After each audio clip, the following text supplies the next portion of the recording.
From the city of brotherly love, this is Shark Bite Biz with David Strausser. Oh, you made it back again. You just arrived for the newest episode of Shark Bite Biz. I'm your rockstar wannabe host, David Strausser. This is your place to learn how to grow a business during complete global chaos. As always, today's episode is sponsored by our amazing sponsor and SAP Global Platinum Partner, Seidor, S-E-I-D-O-R.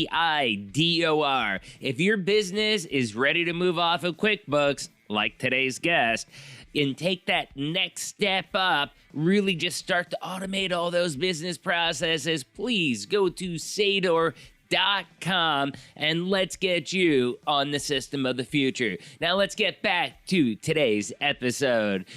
Were you one of those kids that really just wanted to make a lemonade stand or sell things or do whatever you could to make a couple extra bucks here or there? Maybe he was mowing the grass or whatever it was. Well, we got one of those people on the show today. It was actually a dad who took it just a few steps too far, but now he's got a pretty rocking business. So, who do we have today? None other than Dean Packingham, a.k.a. Mike and Jen's dad. Dean Packingham is the founder of Mike and Jen's Hot Cocoa out of Duluth, Minnesota. He started his company with his two kids, Mike and Jen, to make a better hot cocoa mix for his family. You can now find their hot cocoa mix in 1,000 stores across the Midwest, Great Lakes, and of course, everybody's favorite e-commerce place, Amazon. So without further delay, let's bring Dean right on in here. Small Biz Spotlight. Dean, welcome to Shark Bite Biz. You, my friend, you just became Shark Bait. Love it. Thank you, David. Appreciate it. Yeah. Maybe you should just become Shark Cocoa. We got to get a Shark branded cocoa out there. Shark fin cocoa. There you go. I love it. Yeah, I think that would work. So we have a tradition on this show. Very first question we ask every single guest: what's your background? What do you do for a living? How'd you get there? Basically, tell us what makes Dean. Absolutely. Well, I was a meteorologist for 26 years and then completely changed my whole world to sell hot cocoa. You kind of tick people off at times when you're a meteorologist, but when you give them chocolate, they're usually pretty happy. Yeah, that's crazy. So who were you a meteorologist for? Let's get into that, okay? Because I were you like someone that was on TV, like the news anchorman, or were you working for a scientific organization, or what? I worked for the National Weather Service, so it's the federal government.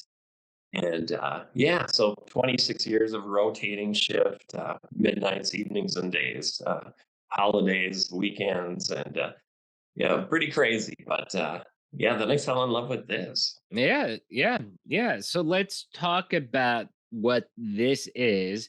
The name of your cocoa, again, if you want to tell everybody what it is. It's Mike and Jen's Hot Cocoa, and I named it after my two kids. We just really started it as a hobby about 10 years ago. And by happenstance, we got it onto a shelf in one of the stores in my hometown. And I had to think of a name for it. A shelf at a local store. So, this is why I really like the idea of having you on the story, because this is where I think you're unique in the aspect that, your origin story is it's a childhood dream. People our age, as they're growing up, you're thinking what, like lemonade stands, sell popsicles if they want, things like that. And, my daughter does the same thing. She's conspiring with my dad to build a lemonade stand so that she can sell my lemonade and keep all the cash. It works great that way. Yeah. Oh yeah. It works great for her. It's 100% profit. But the question then becomes, okay, like how you started doing the hot cocoa with your kids, okay, and then how that actually converted to business to where you got that first store. what's so special about your hot cocoa that Swiss chocolate cocoa doesn't have? I mean, let's talk about that origin story and I want to get really granular because I think there's a lot to learn here with your experience of how you took what should be a kid's summertime hobby into a full-blown business. Sure. Well, back to when I started this, it was just a hobby. My daughter was going through so much hot cocoa. I bought one of these huge canisters at Sam's Club, and every day she would come in from playing in the snow because it snows here like 10 months of the year, I swear. Yeah, so everybody knows Dean is in Minnesota, which I'm not fond of, as we all know, because it gave me a concussion. But ice, black ice, slipped on it, smashed into a curb. You all watching the show on YouTube actually did not see it because, believe it or not, I still have it on my desk.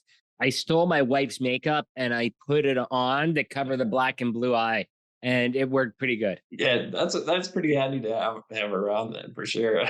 Okay, so my daughter was coming in every day, wanted hot cocoa, and she would say, "Dad, I need some hot cocoa." And I was going through this huge canister. One day I looked at the back of it and I couldn't pronounce, most of the ingredients in there. And I said, Jenny, we should make our own hot cocoa. And as a 9-year-old, she's like, yeah. And I'm like, we should make the best in the world. And I'm like, she's like, yeah. And then I found out I was OCD, and post divorce, I was going to spend the next year of my life off my job, after hours, and try to perfect hot cocoa. I tried to date. I've tried over 100 cocoa powders, and I was trying to solve problems. First of all, for my own family, my thought was not to get 1,000 stored. It was just to solve the problem. Sorry to interrupt, but I just want to backtrack before we get too far from it. I like to have the interactive discussions. So you said that you looked at the ingredient list, and I think that's a problem with all American produced food is the fact that half the ingredients in our food, like I do not now. I don't trust our food. I don't trust our food supply because of the chemicals, add-ons, pharmaceutical type stuff that's being put in to our food, preservatives, things like that. But on the other hand, you go buy organic and it's like, yeah, I can go buy the organic bread. Oh, it's got mold after 3 days. And it drives me insane because it's like you have one extreme or the other extreme. I haven't been able to find a happy middle ground. But what kind of things are in cocoa that concerned you? You don't have to give the names of them, but I mean, like, how did it concern you? Like, what were you feeling? Sure. Well, the one thing that was really concerning to me was it had partially hydrogenated soybean oil. And I'm like, this is powder. How do you get oil in a powder like that? And I'm like, okay, that doesn't sound quite right to me. So I knew I wanted it just simple ingredients, just real. So it's 5 ingredients in there, and so yeah, it's a very straightforward product. And I tweaked the recipe over the course of a year. I tortured my friends and family by having 5 ingredients out. How did you tweak it? Like as far as putting more salt, more sugar, more cocoa. Like how was that tweaked over time? Sure. Well, first of all, it was choosing the right ingredients and then getting the correct blend that we wanted. Some people like it. Some people like it more chocolatey. Some people like it more creamy and milk. Toward the milk flavor. Some like it sweeter. So those were all kind of things. I was trying to basically find a balance for us. My son doesn't like it as sweet. My daughter and I, you can basically fill the cup with the mix and then add a drop of water and we're fine. But yeah, so it was kind of like trying to find a balance for our own family and friends. But first, we had to get those ingredients right. And not every cocoa powder is created equal, and not every whole milk powder is created equal. The cocoa powder itself, you're getting off a third party. That's not a proprietary ingredient of yours. Like you're not making your own powder out of chocolate. Correct. Yes. With that, then let's just stick with the chocolate. We don't need to go over everything because it would be mundane, I think. But to get the different chocolates, I think you said earlier that you tried over 100 different cocos.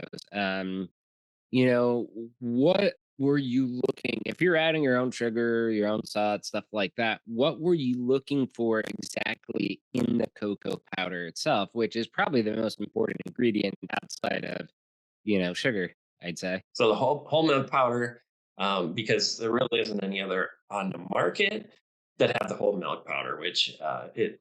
I wanted a water bait, a mix that you could just add water to for work, camping, take on the go, and then the kids could just add some hot tap water as well. So I wanted it really, really functional in terms of that. So the whole milk powder, Was that hard to find? yeah, yes, it was really hard to find. Most of the products have the non-fat milk powder, and it's just not as rich and creamy. But the cocoa powder itself, different pHs, different source regions.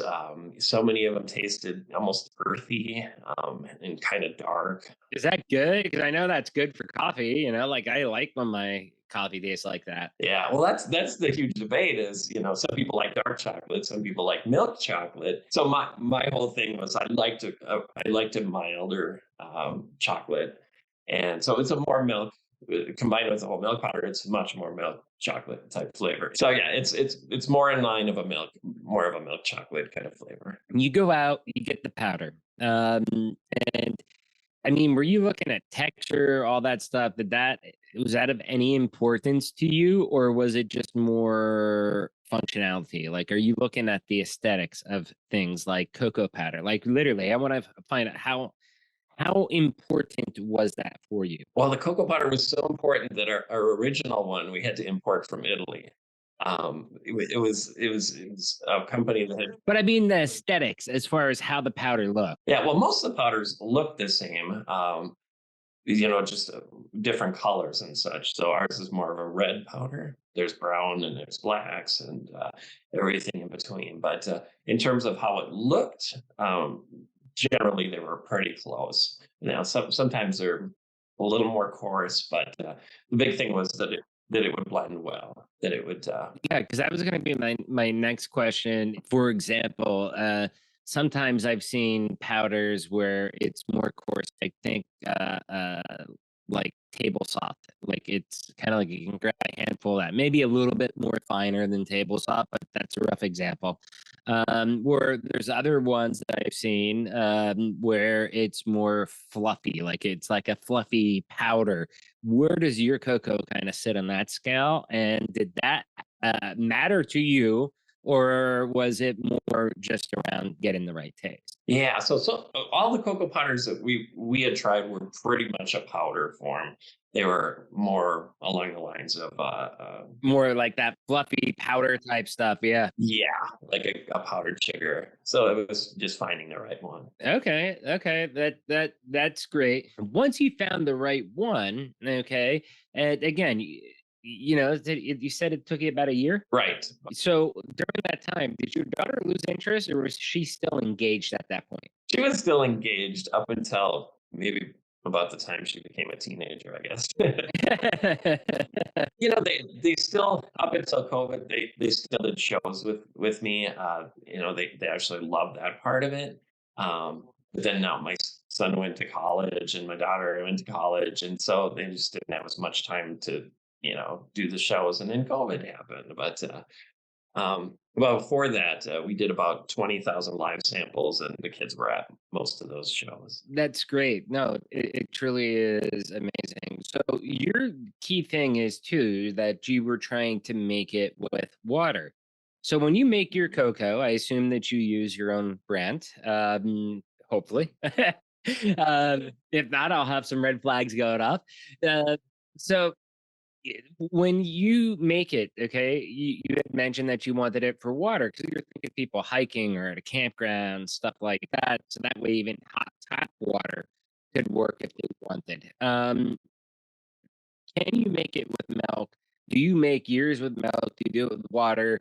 Because I always thought, I mean, like I would use water for cocoa, but I always kind of viewed that as disgusting for the kids. I didn't realize it had milk in there, and I always thought that you'd have to make it with milk to make it taste right. Yeah, and that was kind of the problem I was trying to solve. Is that like I've had the mixes where it said just add water, and it was super runny and not rich and creamy.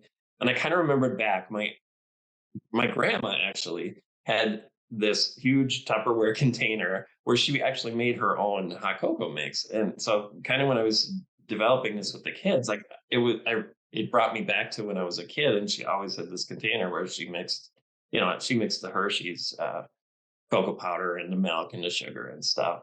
But it was just so real. I mean, it tasted real, and that's what I remembered, and I wanted to get back to. No, that's amazing. So I guess we'll kind of fast forward a little bit because we kind of got in the origin about how you created it. First off, I want to hear you said that there's 5 ingredients for cocoa. So the last part of this conversation before we move on then will be how did you end up getting all those combined into the right levels? Sure, that was a matter of so many samples. At the time I was working at the National Weather Service, I would bring in dozens of samples and have them try it. Family, it was just really, anecdotally, just organically trying it with family and friends. I tried many different recipes, different tweaks, and we finally came to one where almost everybody unanimously said this is perfect. So So if you had 100 people try it, I mean, what percentage were you looking at? 90%, almost unanimous, like you said. Uh, if 80% would have said yes, but two people out of that 100 was like, nah, it's okay, but I wouldn't prefer this. Would you have been fine with that? yeah, because keep in mind at the time that I was doing this, it was really kind of just for my family and to give out at maybe at Christmas and stuff. So I found out how OCD I was because this was really just for doing for my family, and then we ended up giving some out at Christmas, and it wasn't a lot of research. Finally work through the OCD. You make your own cocoa. You name it after your kids because I mean, sounds like your daughter had a little bit more of a hand in it than the son with the idea and the creation of it. But your OCD actually helped you because you've got a buzzing business right now. So my question would be, how did you get into your first store? Sure. I was actually telling my crazy story to what was a person working in a kitchen store in my hometown here of Duluth. And I had no idea she was the owner. I was telling her that I got carried away with this hot cocoa thing, and she asked if I would bring some in for her to try it. So I brought some in for her. She loved it, and she says, "Have you ever thought about going on the shelf with it?" And then the little entrepreneur in my head that I've kind of suppressed, working this government job all these years, entrepreneur in me just kind of lit up, and I was like, "Yeah!" She helped me through it. She hooked me up with the agriculture department in the state, and we were off and running. Our first order was like 6 bags, and it sold out in a couple days. And then she ordered 24. And now that one little kitchen store in Duluth sells about a pallet every Christmas. Wow, that is amazing. That it just took you one lucky break, and then it sounds like you also had to do some work though in between. I mean, and this is great because we just talked with Claudio on the episode that came out right before yours. Is that you've got to put the work in. People look like, oh, you just got lucky, and yeah, there's some people that they slip and they fall onto a pile of cash, but that's rare. Most people, you know they see the results of what you're doing and they're hating, like jealousy, but they don't realize all that you've sacrificed and all that you've done to get to the point of where you're at. So I think that's amazing. What I'd like to learn out about right now then is, you got into the agriculture department in Minnesota, manufacturing. How did you get that stuff sorted out to be able to produce the 6 bags? Right. So we had to have a commercial kitchen. We were able to use a church kitchen every Monday between like 7 and 9 So you p.m. actually were So used your church's kitchen. That's awesome. So there was that 2 hour window where we could use it every week. But because I was working shift work, I was working evenings, midnights, days.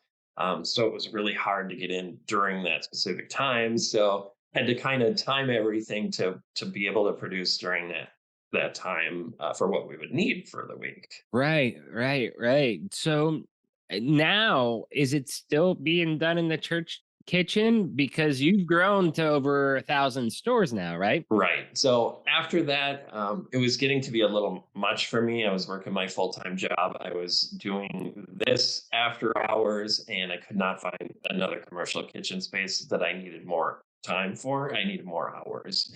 And a friend of mine who owns a coffee shop in town called me up and said, I don't want you to quit. Here's the key to my business, and you can come in anytime after hours. And I'm like, what the heck? Who does that? So he gets it. He's a young entrepreneur. He knows what I was going through, and it was that kindness of Eric at Duluth Coffee Company who just gave me a key to his business. Did they sell your cocoa as well? They did. They did. Yes. That's amazing. That's a good friend, but I mean, that's a thing. Okay. You have the pay it forward stuff. I believe in karma. Maybe not karma the religious way, because karma is part of religion. I forget all the specific details, but I believe in the principle of it, to where you do good things will happen.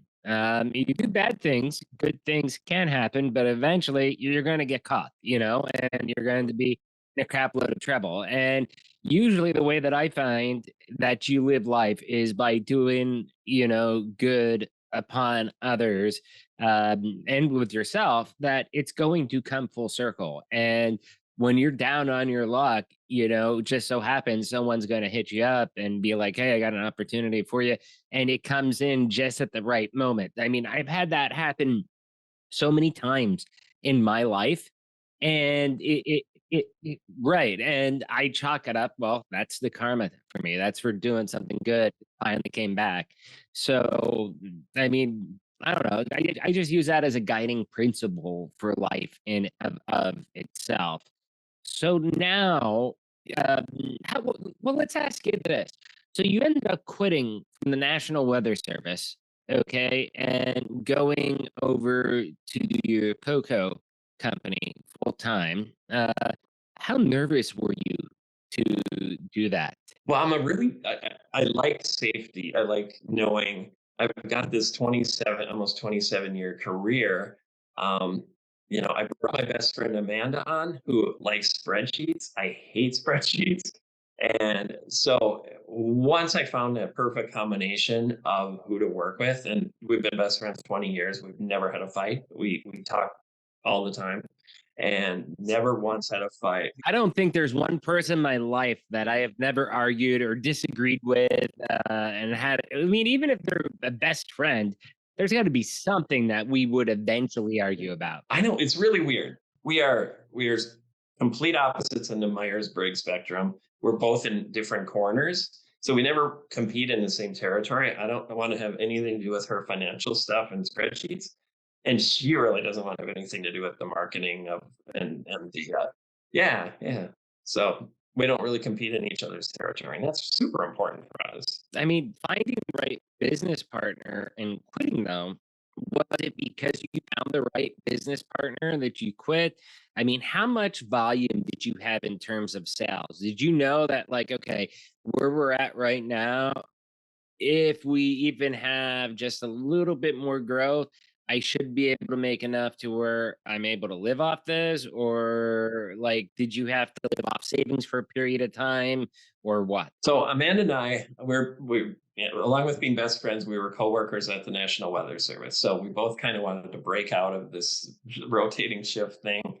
Um, we talked about it. We wanted to. We set a plan into action. We both bought trailer homes in a trailer home park, paid those off cheap. So we knew we had cheap monthly rent, just our space in the mobile home lot. And we had older cars. We paid those off. We knew my kids were going to be good with college, and we didn't really have huge expenses. It didn't cost us much to live. We just simplified our lives. We ended up buying a gym, which is in our hometown. We knew that would give us enough of an income until the cocoa side started really taking off. And so I cut my salary probably to about a third of what it was. and just lived off that. I was fine. You moved to the trailer park in order to make it work. Not only moved to a trailer park, but you moved to a trailer park and bought a gym in order to build up the cocoa company. That is insane. I'm telling you, like, if I told someone, like, oh, yeah, my buddy, right? Check this out. He ended up buying a trailer, okay? Moved into a trailer park, okay? Then he bought a gym, all just so that he could launch a cocoa company. Like, hot chocolate. Yeah, I'm telling you, hot chocolate. Like, no one, they'd be like, get the, The things you will do once you finally believe in it. And from talking to Amanda, from plotting out a strategy from making 4,000 pounds by hand to going to a co-packer, well, I finally had to believe in it.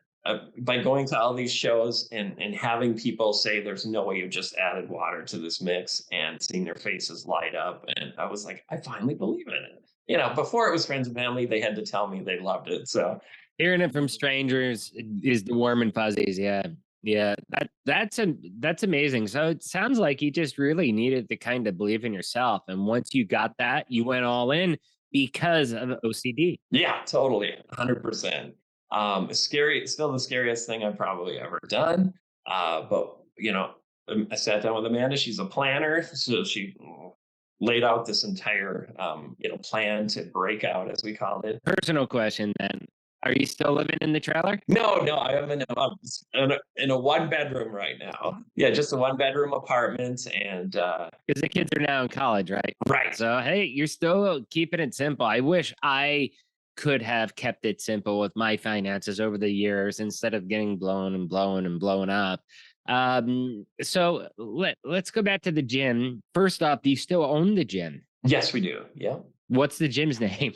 It's a Snap Fitness franchise. Okay. I mean, to me, that just kind of crazy. I mean, that was a curveball there. So at my day job, I'm VP of Biz Dev with Sador USA. We sell ERP, software for businesses like you guys. But explaining to the viewers, this already. But I always joke because when we give out the pricing, okay, and when I give out the pricing, the customers usually ask, hey, is this pricing real? Are you going to double it or triple it during the implementation? And it's like, no, this is real. But let's just say we go to start implement, and this is based off of all the information that you told us.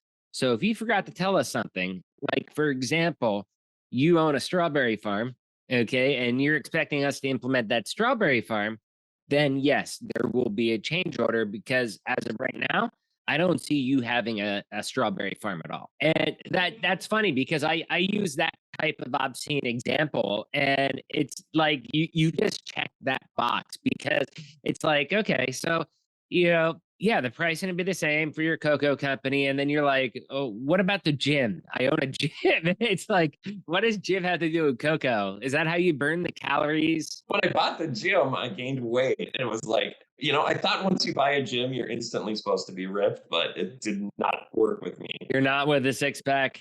No, it's more of a cocoa bod, So I guess for the title of this episode, it'll be Master Serial Entrepreneur, Dean Packingham.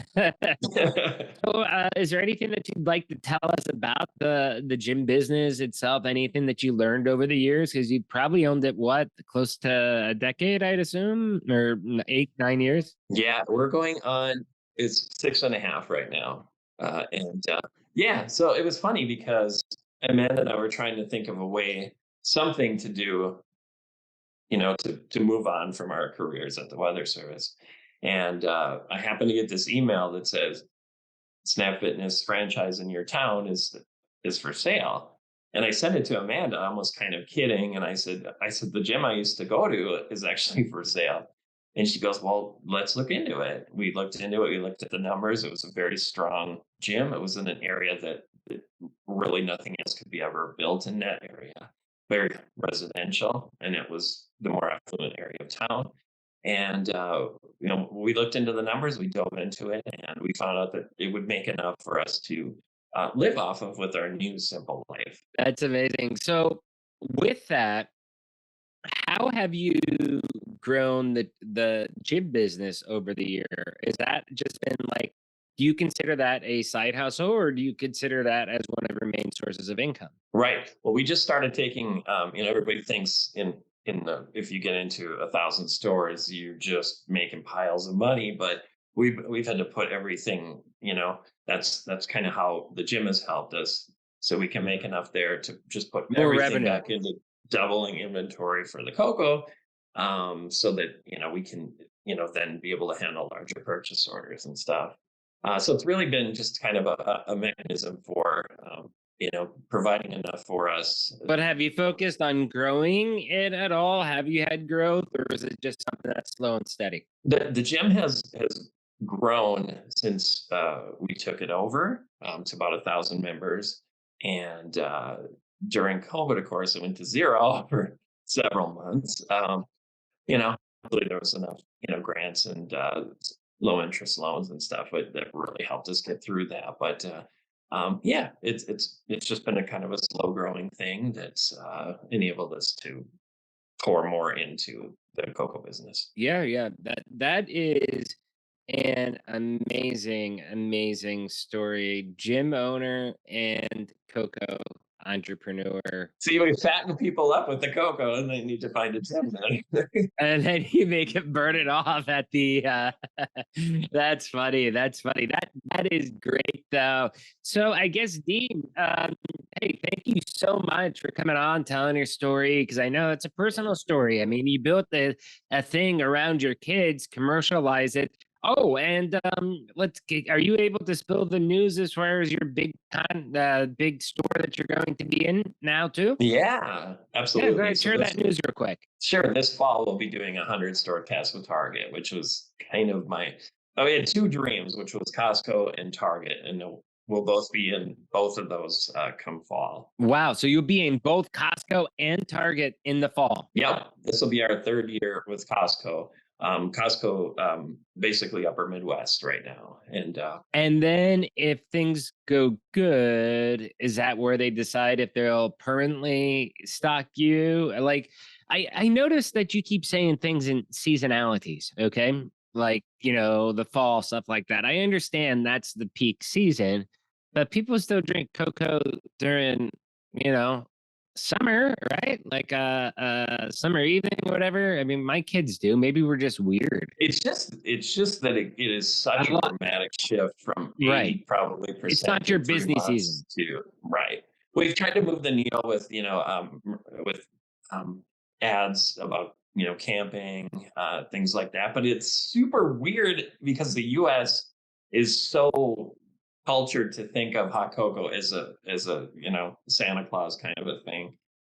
Right. We have Mike and Jen's Mexico, which it's Oh a yeah. year-round product. It's the third most consumed product, non-alcoholic, in Mexico year-round, and it's hot there. So, You know what number one is? what?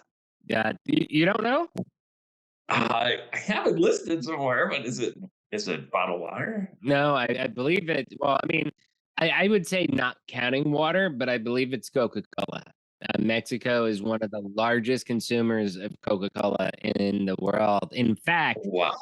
Coca-Cola is so important. Back in the 2000s, I don't remember if you remember the president of Mexico back then. It was big news because of, a lot of leaders were because of September 11th back then. But it was Yeah. also big news because he was the first president from the opposition to win in over 100 plus years in Mexico.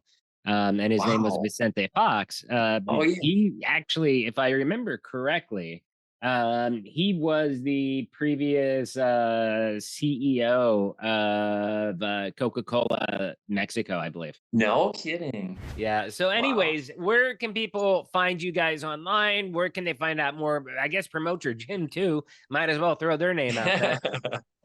Yeah, if you're in eastern part of Duluth, Minnesota, we got a gym for you. Yeah. But our cocoa is Amazon and Meyer stores, Hy-Vee stores. Soon to be in 100 Target stores. We're not sure which ones this fall. Upper Midwest Costco stores, and a lot of more independent Lunds and Byerly's Kowalski stores. Okay. Are they able to buy it from your own website as well too? Yeah, absolutely. So we just take everybody to Amazon from our website, just Okay, to so buy it at Amazon's Amazon. the main Yeah. store. So Yep. what we'll do is we'll actually just throw a link, I guess, down to Amazon for you. Right. Right down below. Every listeners, viewers out there, no matter where you are, whether you're on Spotify, iHeartRadio, these are Stitcher, iTunes, YouTube, wherever you're at, right below the little blurb that announces that Dean's a guest, you will see the link to get the cocoa. So please try out his cocoa. We're in spring. It's still got some cold days here. That'll definitely work unless you're in the southern part of the states. At least in the middle to northern part, we still have some cold nights. But Dean, thank you so much, man. This is such an Thank aspirational, you. inspirational story. And I'm so happy for you, man. Like you did. Thanks, David. How many people would actually move into a trailer to make their dream come true? Not many would go that far, and Right. that's gnarly, man. That is amazing, and I have total respect to you for that. Thank you. Yeah, No I knew problem. if I didn't do it, I was a year and a half from becoming 50, and I'm like, if I don't do it now, I'm never gonna do it. So I just Oh went wow, for it. wow, yeah. So there you go, amazing. So thank you again, and like Thanks, I David. said, guys, please check out his cocoa. Take care, Dean. Thank you. Wow, such a wonderful interview with Dean. I mean, he really took the little kid's dream, put it in like hyper warp drive, and bam, 1,000 stores overnight. I mean, not overnight, took years, but still, that is amazing. First, though, you all know the routine. If you found this interview helpful, if it sparked those warm and fuzzies, do me a favor, hit that like button, smash that subscribe button. But if you really want to help us out, why do you want to do that? Well, because Shark Bite Biz is one of the greatest kept secret in the world of small business. We are top 10% rated podcast globally, according to Listen Notes, as well as we get, I don't know, 5, 6, 7, 8,000 views on average within a 30-day span on every episode that we publish. Like, we're out there kicking butts. In fact, the Expert Bookers has us listed as one of the top 12 business podcasts you need to listen to now. So with that in mind, please do us a favor. Share us out to your friends, your family, your colleagues, wherever you dwell on the interwebs, Facebook, Twitter, LinkedIn, TikTok. I don't care. In fact, we're starting to use TikTok now. I'm not even a huge fan of TikTok, but we're starting to use it because we're trying to get the word out. So please share. Also, support the show if you can as well, too. But anyways, we'll talk about that later. Let's get back to the real rock star of this show, Mr. Dean Packingham. We got a little bit in the weeds with this show, and I did that on purpose, okay? I really wanted to get a little bit more granular. I mean, most shows we try to keep it high level, and we focus in on some points, but I was asking a lot of the, how did you do this? How did you do that? And got really deep in detail. And I did that on purpose because we usually do not do that in most episodes. And I want to discuss the process about how you go and develop your own proprietary recipe, for example, for a hot cocoa mix, because that type of format that he did is kind of a blueprint for a lot of other products out there. So people out there thinking like, I can do this or I can do that, Dean just told you how he did it, and you can learn from the mistakes that he made or improve some of the processes that he made to be able to get to what his final product looked like. I mean, it really took us through how they thought of the idea, how they developed the idea, and ultimately how Dean ended up making a business out of the idea. You got to remember too, this is also something where there are a million hot cocoa brands out there, okay? We're not talking about something where you're competing against one or two or three different people and it's a big white space for him to get into. There are tons of local, national, international brands out there and multinational companies with the food monopolies that he's out there competing against. But he wasn't scared because he's like, hey, my product is better.